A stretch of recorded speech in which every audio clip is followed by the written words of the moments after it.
হ্যাঁ রে টাকলু, বলি ঝাড়ুটাকে একটু আস্তে দেওয়া যায় না? ধুলো উড়ে আমার চুলে লাগছে যে।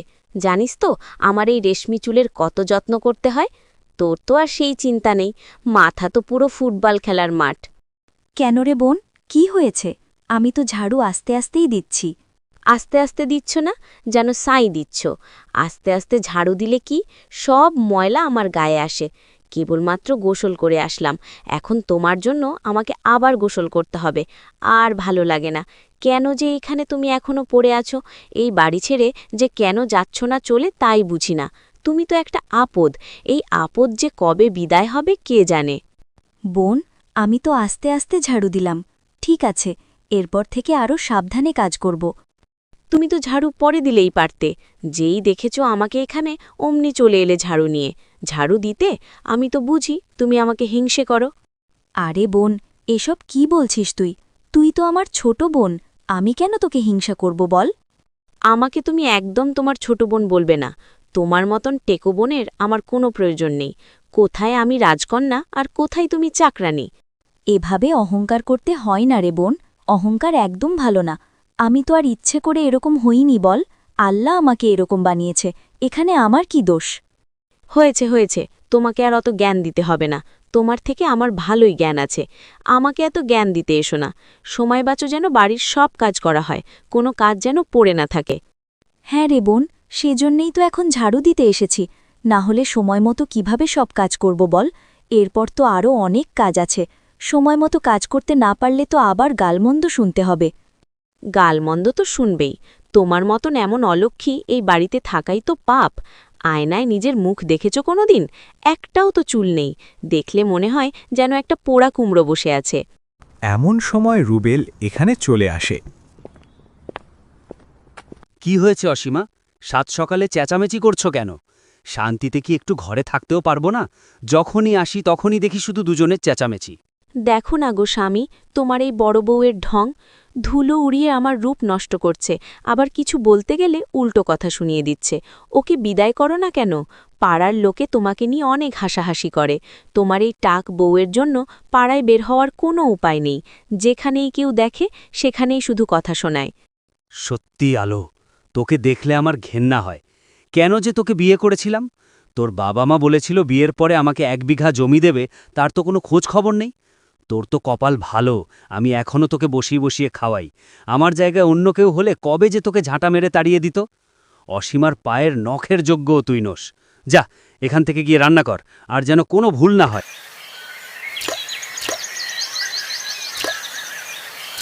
হে আল্লাহ, আমি তো কারও কোনো ক্ষতি করিনি, তবে কেন আমার কপালে এত লাঞ্ছনা? কেন আমাকে সবাই এত কথা শোনায়? আমি যে টাক, এতে আমার তো কোনো দোষ নেই। আমি তো নিজে ইচ্ছে করে এমন হইনি, তারপরও সবাই কেন আমাকে এত কথা শোনায়?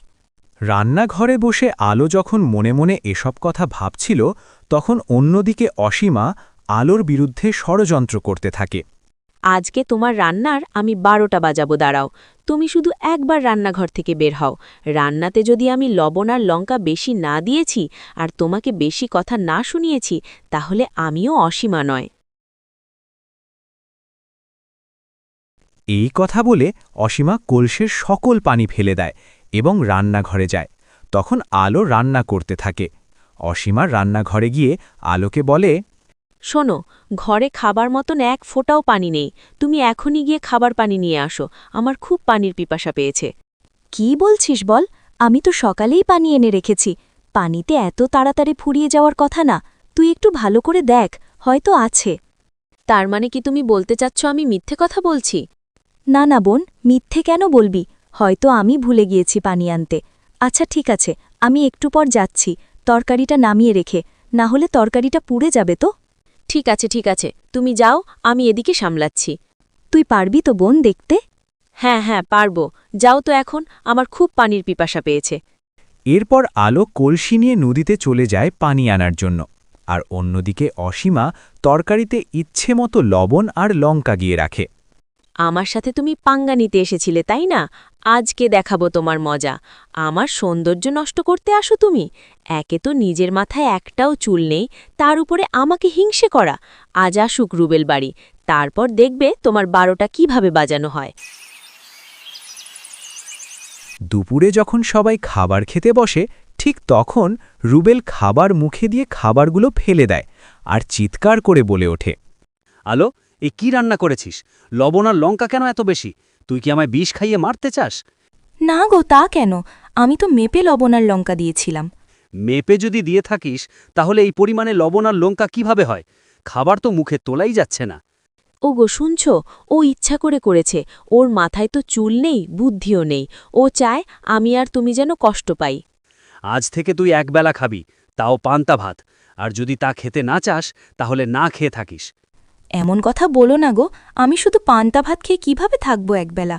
বাড়ির সমস্ত কাজ আমায় করতে হয়, ছোট তো কোনো কাজ করেও না। আমি কাজ করব? তোমার মতন চাকর থাকতে আমি কেন কাজ করতে যাব ঘরের? আমার বর কি তোমাকে ঘরে বসিয়ে বসিয়ে খাওয়াবে? একে তো এক গাদা করে খাও, তার উপরে আবার আমাকে কাজ করার হুকুম দিচ্ছ। আচ্ছা বোন, আমি পানি আনতে যাওয়ার সময় তুই তো রান্নাঘরে ছিলি। তার মানে কি তুমি বলতে চাচ্ছ তরকারিতে লবণ আর লঙ্কা আমি দিয়েছি? তোমারে তো অস্পর্ধা কিভাবে হয়? আমি আমার স্বামীকে লবণে পোড়া তরকারি খাওয়াবো? তুমি আমার নামে মিথ্যে অপবাদ দিচ্ছ। ওগো, তোমার সামনে আমাকে এমন মিথ্যে অপবাদ দিচ্ছে, তুমি কিছু বলবে না? এই পোড়া মুখো, আজকে আমি দেখছি তোকে। তোকে এত মারব যে এরপর অন্যের নামে মিথ্যা কথা আর বলবি না। এই কথা বলে রুবেল আলোকে খুব মারতে থাকে।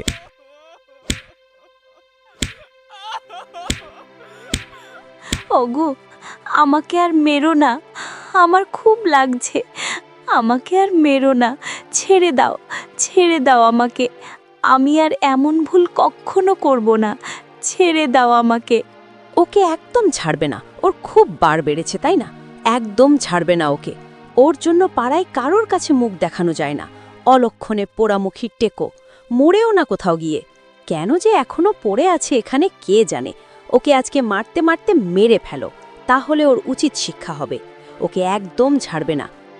অসীমা বোন আমার, আজ তোর নিজের বোন হলে তুই এমনটা করতে পারতি আমার সাথে? বল, আমাকে ক্ষমা করে দে বোন। আমি আর কখনো এমন ভুল করব না। আমাকে ছেড়ে দে তোরা। আর কখনো যেন তোকে চোখের সামনে না দেখি। যা, চলে যা আমার চোখের সামনে থেকে। রাতের বেলা অসীমা আলোর বিরুদ্ধে আবার ষড়যন্ত্র করতে থাকে। যে করেই হোক তোকে আমি এই ঘর থেকে বের করেই ছাড়ব। এই যে হারটা, এই হারটা তোর ঘরে আমি লুকিয়ে রাখব। তোর নামে মিথ্যে অপবাদ দিয়ে তোকে বাড়ি থেকে আমি বের করে দেব। অনেক দিন ধরে তোকে বাড়ি থেকে বের করার চেষ্টা করছি, কিছুতেই বের হচ্ছিস না। কই মাছের প্রাণ তো তোর! এত অত্যাচার করার পরও এই ঘর তুই ছাড়িস না, আঠার মতো লেপটে থাকিস। সকালটা শুধু হতে দে, কিভাবে এই বাড়িতে তুই থাকিস আমিও দেখে ছাড়ব। এরপর অসীমা চুপি চুপি আলোর রুমে ঢোকে। আলো তখন ঘুমিয়ে গেছে। সেই সুযোগে অসীমা তার হারটি আলোর ঘরে লুকিয়ে রাখে। সকালবেলায় রুবেল যখন নাস্তা করছিল ঠিক তখন অসীমা এসে বলে, ওগো, ডাকাতি হয়ে গেল, আমার সোনার হারটা নেই। কি বলছো? হাটটা নেই মানে? হাটটা কোথায় গেছে? জানি না গো, আমি তো আলমারিতেই রেখেছিলাম।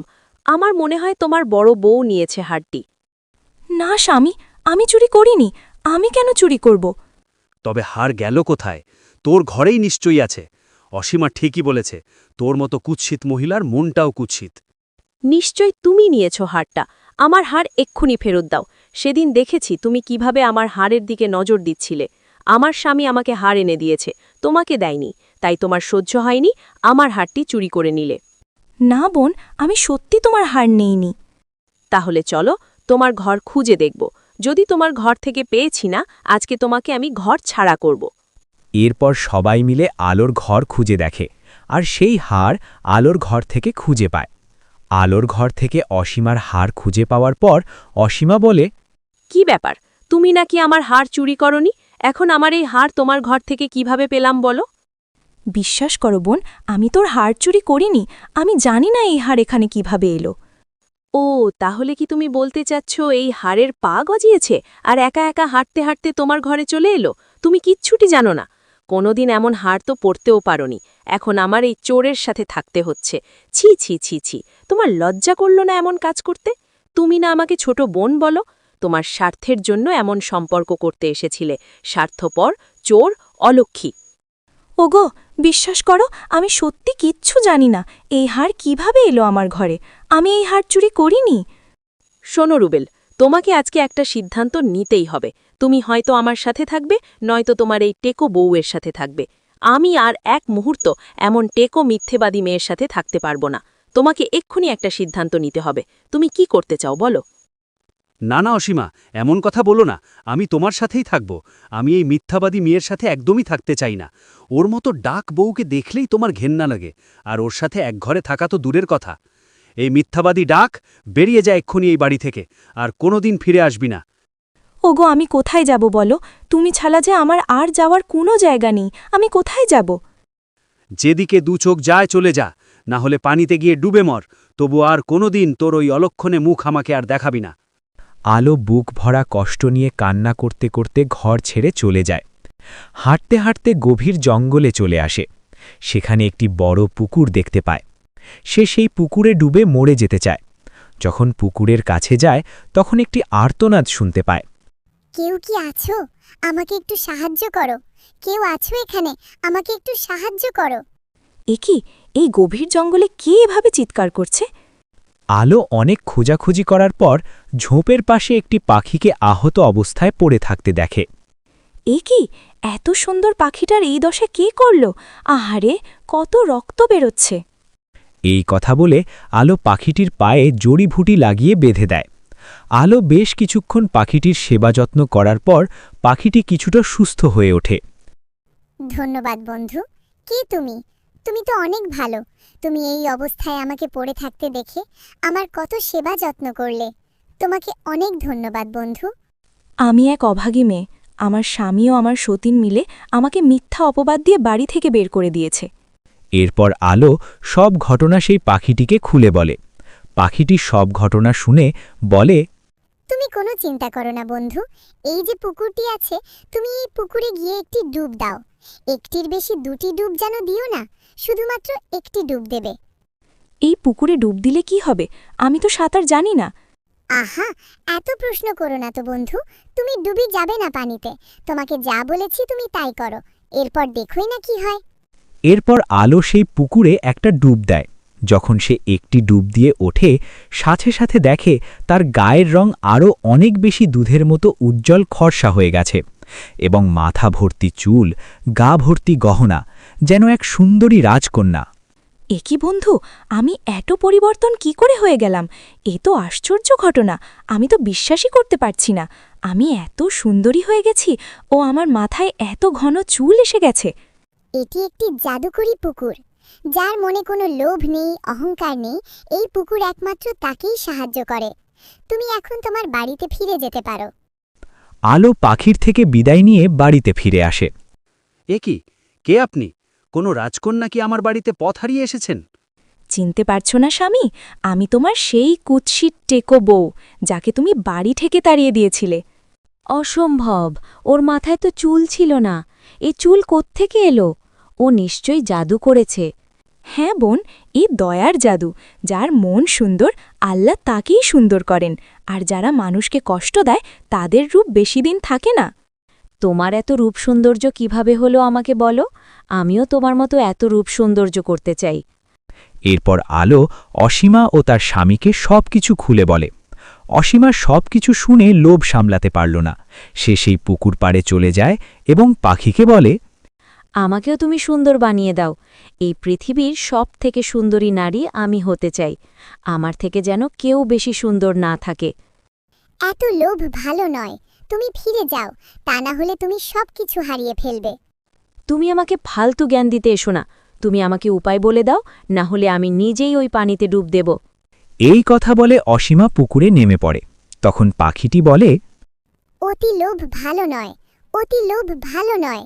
ফিরে যাও, ফিরে যাও। অসীমা পাখিটির কথা না শুনে পুকুরে একটি ডুব দিল। আরে বাহ, আমি এত সুন্দরী হয়ে গেলাম। আমি আরও একটি ডুব দেব, তাহলে আমি আরও সৌন্দর্যের অধিকারী হব। অসীমার লোভ সামলাতে না পেরে যেই না আরেকটি ডুব দিল, সে সাথে সাথে ভয়ঙ্কর কুৎসিত চেহারায় পরিণত হয়ে গেল। এরপর থেকে অসীমা আর কারো সামনে যেতে পারেনি। আর অন্যদিকে সেই সুন্দরী টেকো বউ এখন সুখে শান্তিতে বসবাস করছে। তুমি তোমার নামটা কমেন্ট করে জানিয়ে দাও, কারণ তোমার নাম দিয়ে তৈরি হবে পরের গল্পটা। অবশ্যই চ্যানেলটা সাবস্ক্রাইব করে পাশে থাকো পরবর্তী গল্প দেখার জন্য।